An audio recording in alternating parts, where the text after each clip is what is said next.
Nos proponemos estudiar en este libro la religión más primitiva y más simple que actualmente se conoce, analizarla e intentar su explicación. Decimos de un sistema religioso que es el más primitivo que nos sea dado observar cuando cumple las dos condiciones siguientes. En primer lugar, debe encontrarse en sociedades cuya organización no está superada, en simplicidad, por ninguna otra. Además, debe ser posible explicarlo sin hacer intervenir ningún elemento tomado de una religión anterior. Nos esforzaremos por describir la economía de este sistema con la exactitud y la fidelidad que podrían poner en ello un etnógrafo o un historiador. Pero nuestra tarea no se limitará a eso. La sociología se plantea problemas diferentes de la historia de la etnografía.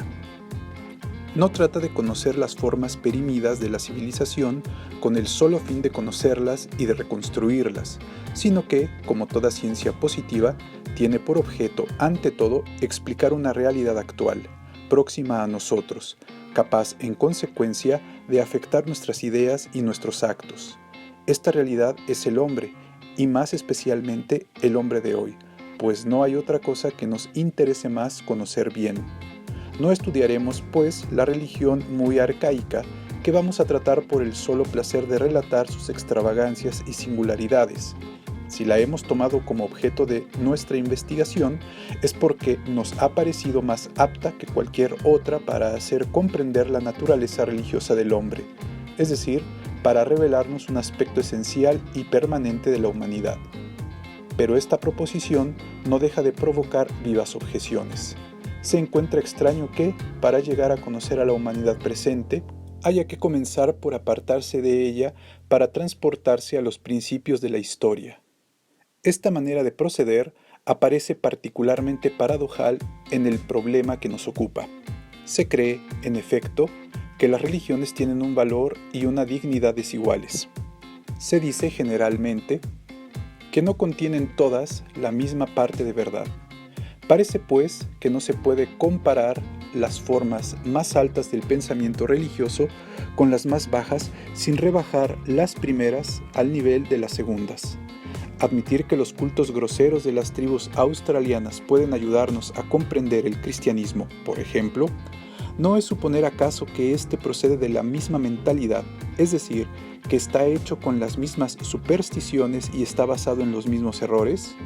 Es así como la importancia teórica que a veces se atribuía a las religiones primitivas ha podido pasar por índice de una irreligiosidad sistemática que, prejuzgando los resultados de la investigación, los viciaba por adelantado.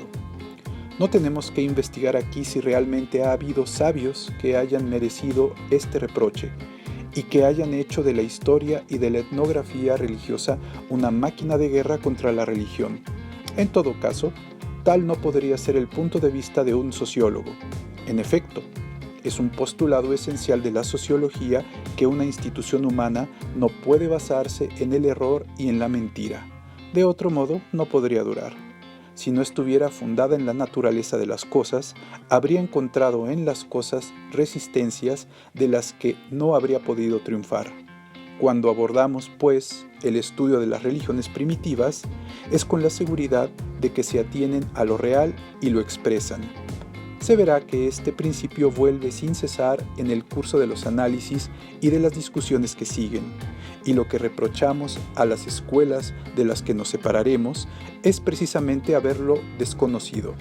Sin duda, cuando solo se considera la letra de las fórmulas, esas creencias y esas prácticas religiosas parecen a veces desconcertantes y podríamos inclinarnos a atribuirlas a una especie de aberración radical, pero bajo el símbolo hay que saber alcanzar la realidad que él representa y que le da su significación verdadera.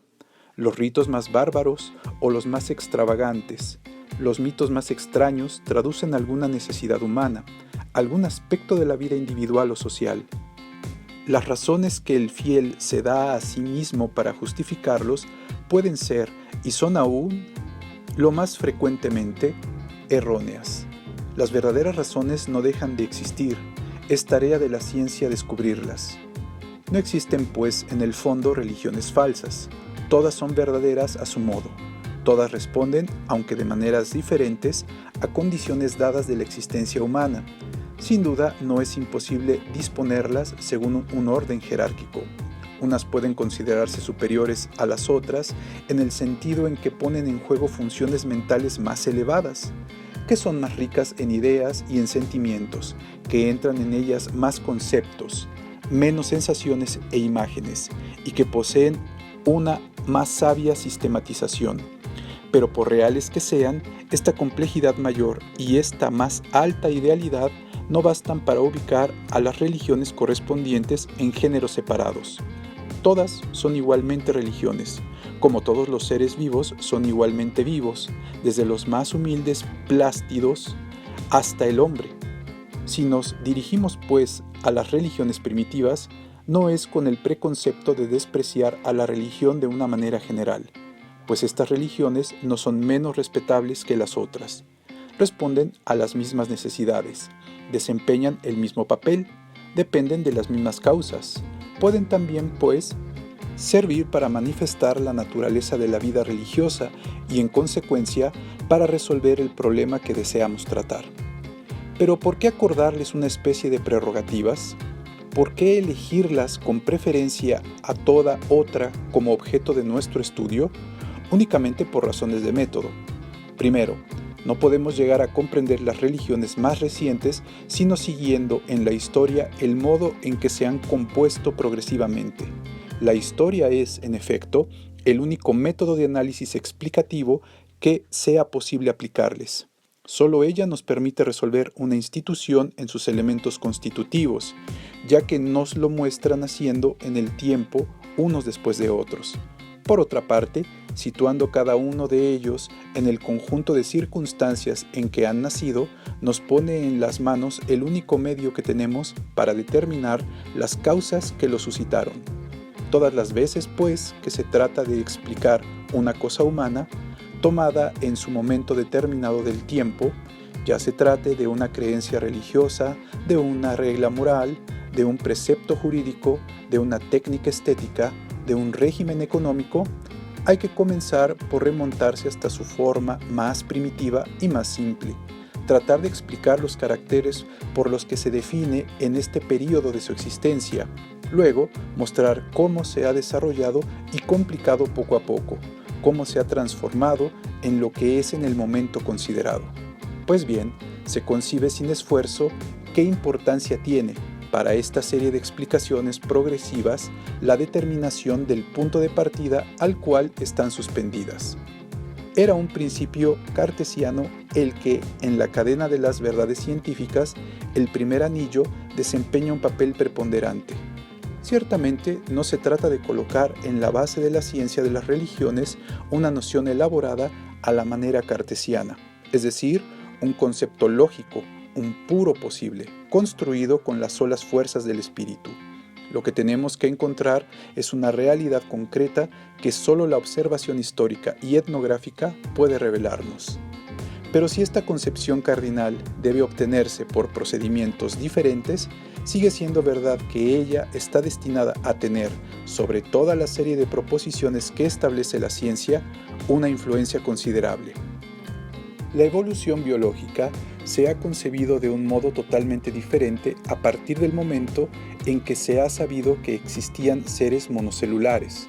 Del mismo modo, el detalle de los hechos religiosos se explica diferentemente según se ponga en el origen de la evolución al naturismo, al animismo o tal otra forma religiosa. Hasta los sabios más especializados, si no entienden limitarse a una tarea de pura erudición, si quieren tratar de dar cuenta de los hechos que analizan, están obligados a elegir tal o cual de estas hipótesis e inspirarse en ella. Lo quieran o no, los problemas que se plantean tienen necesariamente la forma siguiente. ¿Cómo el naturismo o el animismo han sido determinados a tomar, aquí o allá, tal aspecto particular, a enriquecerse o empobrecerse de tal o cual manera? Ya que no puede evitarse, pues, tomar partido en este problema inicial y ya que la solución que se le dé está destinada a afectar el conjunto de la ciencia, conviene abordarla de frente. Es eso lo que nos proponemos hacer. Por otra parte, Aún fuera de estas repercusiones indirectas, el estudio de las religiones primitivas tiene, por sí mismo, un interés inmediato que es de primera importancia. Si es útil saber, en efecto, en qué consiste tal o cual religión particular, importa más aún investigar lo que es la religión de una manera general. Este problema ha tentado, en todos los tiempos, la curiosidad de los filósofos, y no sin razón, pues interesa a la humanidad entera. Desdichadamente, el método que ellos emplean de ordinario para resolverlo es puramente dialéctico. Se limitan a analizar la idea que se hacen de la religión, salvo cuando ilustran los resultados de este análisis mental con ejemplos tomados de las religiones que cumplen mejor su ideal. Pero si este método debe abandonarse, el problema permanece intacto, y el gran servicio que ha prestado la filosofía es impedir que el desdén de los eruditos no lo haya prescripto. Pues bien, puede retomarse por otros caminos, ya que todas las religiones son comparables, ya que son todas especies de un mismo género. Hay necesariamente elementos esenciales que les son comunes. Por eso, no entendemos simplemente hablar de los caracteres exteriores y visibles que presentan todas igualmente y que permiten dar de ellas, desde el comienzo de la investigación, una definición provisoria. El descubrimiento de esos signos aparentes es relativamente fácil, pues la observación que exige no tiene que pasar de la superficie de las cosas. Pero esas semejanzas exteriores suponen otras que son profundas. En la base de todos los sistemas de creencias y de todos los cultos, debe haber necesariamente un cierto número de representaciones fundamentales y de actitudes rituales que, a pesar de la diversidad de las formas que unas y otras han podido revestir, tienen en todas partes la misma significación objetiva y cumplen en todas partes las mismas funciones. Esos elementos permanentes son los que constituyen lo que hay de eterno y de humano en la religión. Constituyen todo el contenido objetivo de la idea que se expresa cuando se habla de la religión en general. ¿Cómo es posible, pues, llegar a alcanzarlos? No es ciertamente observando las religiones complejas que aparecen a lo largo de la historia. Cada una de ellas está formada de tal variedad de elementos que es muy difícil distinguir lo secundario de lo principal y lo esencial de lo accesorio. Considérense religiones como las de Egipto, de la India o de la Antigüedad clásica, en una espesa confusión de cultos múltiples, variables según las localidades, los templos, las generaciones, las dinastías, las invasiones, etc. Las supersticiones populares se mezclan allí con los dogmas más refinados. Ni el pensamiento ni la actividad religiosa están repartidas igualmente en la masa de los fieles. Según los hombres, los medios, las circunstancias, las creencias, como los ritos, son sentidos de modos diferentes. Aquí son sacerdotes, allá monjes, en otra parte laicos. Hay místicos y racionalistas, teólogos y profetas, etc. En esas condiciones es difícil percibir lo que es común a todas. Puede encontrarse el medio de estudiar particular que se encuentre allí especialmente desarrollado, como el sacrificio o el profetismo, el monaquismo o los misterios. Pero, ¿cómo descubrir el fondo común de la vida religiosa bajo la injuriosa vegetación que lo recubre? ¿Cómo encontrar, bajo el choque de las teologías, las variaciones de los rituales, la multiplicidad de los agrupamientos, la diversidad de los individuos, los estados fundamentales, característicos de la mentalidad religiosa en general? Otra cosa muy distinta ocurre en las sociedades inferiores. El menor desarrollo de las individualidades, la más débil extensión del grupo, la homogeneidad de las circunstancias exteriores, todo contribuye a reducir las diferencias y las variaciones al mínimo. El grupo realiza de una manera regular una uniformidad intelectual y moral de la que solo encontramos raros ejemplos en las sociedades más avanzadas. Todo es común a todos, los movimientos son estereotipados, todo el mundo ejecuta los mismos en las mismas circunstancias y ese conformismo de la conducta no hace más que traducir el del pensamiento. Ya que todas las conciencias son arrastradas en los mismos remolinos, el tipo individual casi se confunde con el tipo genérico. Al mismo tiempo que todo es uniforme, todo es simple. Nada es tan primitivo como esos mitos compuestos de uno solo y mismo tema que se repiten sin fin, como esos ritos que están hechos con un pequeño número de gestos recomenzados hasta la saciedad. La imaginación popular o sacerdotal no ha tenido todavía tiempo ni medios para refinarse y transformar la materia prima de las ideas y de las prácticas religiosas. Esta se muestra pues al desnudo y se ofrece por sí misma a la observación, que no tiene que hacer sino un menor esfuerzo para descubrirla. Lo accesorio, lo secundario, los despliegues de lujo no han llegado todavía a esconder lo principal. Todo se reduce a lo indispensable, a eso sin lo cual no podría haber religión. Pero lo indispensable es también lo esencial, es decir, lo que ante todo más importa conocer. Las civilizaciones primitivas constituyen, pues, casos privilegiados, porque son casos simples. Es por eso que, en todos los órdenes de hechos, las observaciones de los etnógrafos han sido a menudo verdaderas revelaciones que han renovado el estudio de las instituciones humanas. Por ejemplo, antes de la mitad del siglo XIX, se estaba convencido de que el padre era el elemento esencial de la familia. No se concebía tampoco que pudiera haber una organización familiar cuya base de bóveda no fuera el poder paternal. El descubrimiento de Bachofen ha llegado a derribar esta vieja concepción. Hasta tiempos muy recientes se consideraba evidente que las relaciones morales y jurídicas que constituyen el parentesco no eran más que otro aspecto de las relaciones fisiológicas que resultan de la comunidad de descendencia. Bachofen y sus sucesores, MacLennan, Morgan y muchos otros, aún estaban bajo la influencia de este prejuicio. Desde que conocemos la naturaleza del clan primitivo, sabemos, al contrario, que el parentesco no podría definirse por la consanguinidad.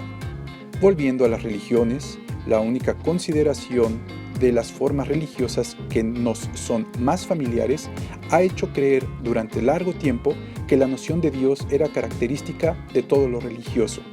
Ahora bien, la religión que estudiamos más adelante es, en gran parte, extraña a toda la idea de divinidad. Las fuerzas a las que se dirigen los ritos son en ellas muy diferentes de las que tienen el primer lugar en nuestras religiones modernas, y sin embargo, ellas nos ayudarán a comprender mejor estas últimas. Nada es más injusto, pues, que el desdén con que demasiados historiadores consideran aún los trabajos de los etnógrafos. Es cierto, al contrario, que la etnografía ha determinado muy a menudo en las diferentes ramas de la sociología las más fecundas revoluciones.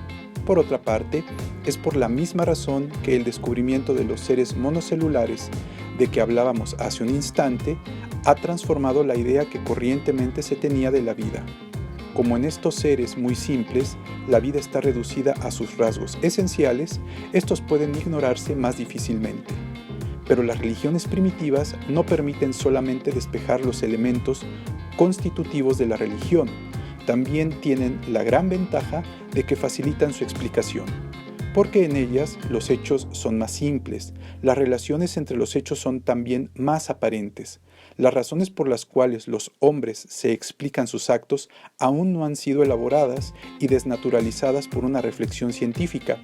Están más próximas, más emparentadas con los móviles que realmente han determinado esos actos.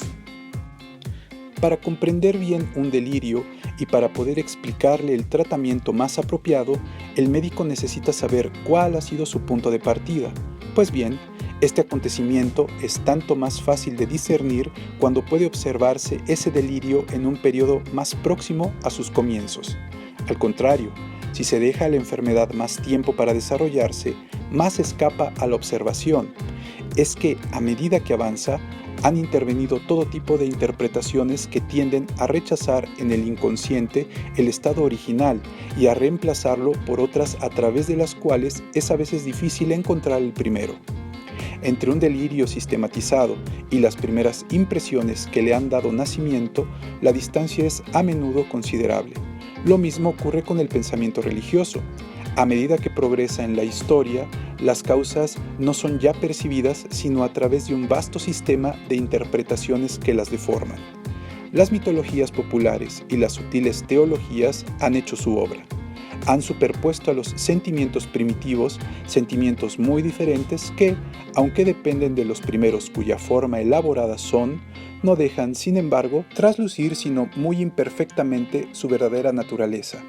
La distancia psicológica entre la causa y el efecto, entre la causa aparente y la causa efectiva, ha llegado a ser más considerable y más difícil de recorrer para el espíritu. Esta obra será una ilustración y una verificación de esa observación metodológica. Aquí se verá cómo, en las religiones primitivas, el hecho religioso aún lleva visible el sello de sus orígenes. Nos hubiera sido mucho más difícil inferirlos a partir de la sola consideración de las religiones más desarrolladas. El estudio que emprendemos es, pues, una manera de retomar, pero en condiciones nuevas, el viejo problema del origen de las religiones. Ciertamente, si por origen se entiende un primer comienzo absoluto, la cuestión no tiene nada de científica y debe descartarse resueltamente. No hay un instante radical en que la religión haya comenzado a existir, y no se trata de encontrar un atajo que nos permita transportarnos allí con el pensamiento. Como toda institución humana, la religión no comienza en ninguna parte. Por eso, todas las especulaciones de este tipo están justamente desacreditadas. No pueden consistir más que en construcciones subjetivas y arbitrarias, que no contienen ningún tipo de control. Muy otro es el problema que nos planteamos. Lo que querríamos es encontrar un medio de discernir las causas, siempre presentes, de las que dependen las formas más esenciales del pensamiento y de la práctica religiosa. Ahora bien, por las razones que acaban de exponerse, esas causas son tanto más fácilmente observables cuando las sociedades donde se las observa son menos complicadas. Es por eso que tratamos de aproximarnos a los orígenes. No es que entendíamos atribuirle a las religiones inferiores virtudes particulares. Ellas son, al contrario, rudimentarias y groseras. No podría tratarse, pues, de hacer de ellas especies de modelos que las religiones ulteriores no hubieran tenido más que reproducir.